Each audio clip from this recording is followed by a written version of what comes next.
Salom farserlar, bugun sizlar bilan dunyodagi eng mashhur dasturlash tillaridan biri bo'lgan PHP dasturlash tili haqida gaplashamiz.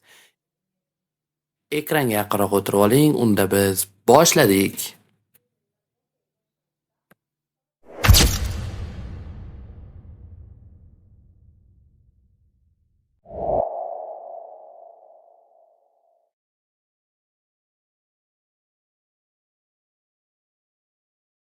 Dunyodagi eng katta veb-saytlar PHP dasturlash tilida yozilgan. PHP dasturlash tili veb dasturlashning asosiy ajralmas qismi desak adashmaymiz va juda katta tarixga ega.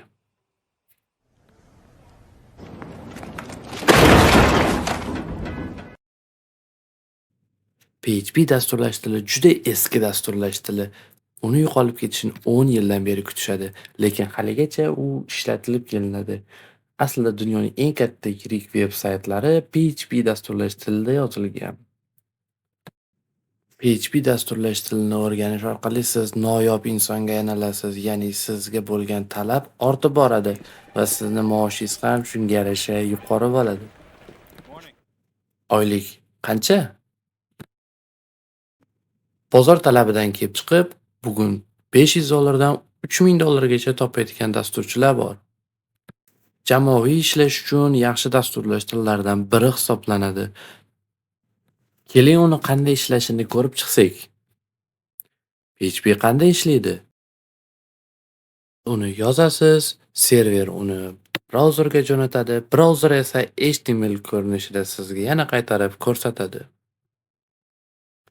Barcha veb-saytlar va Telegram botlar mana shu tizim asosida ishlaydi. Kodlarni yozish va tahrirlash uchun 3 ta editorlar.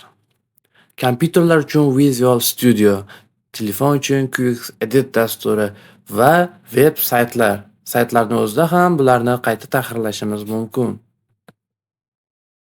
Biz hozir PHP haqida qisqacha ma'lumotlarga ega bo'ldik. Keyingi videolarimizda PHP dasturlash tili haqida to'liq darslikni tomosha qilishingiz va o'rganishingiz mumkin. Biz bilan qoling. Bizda doim botlar va saytlar kodlari mutlaqo bepulga tarqatiladi.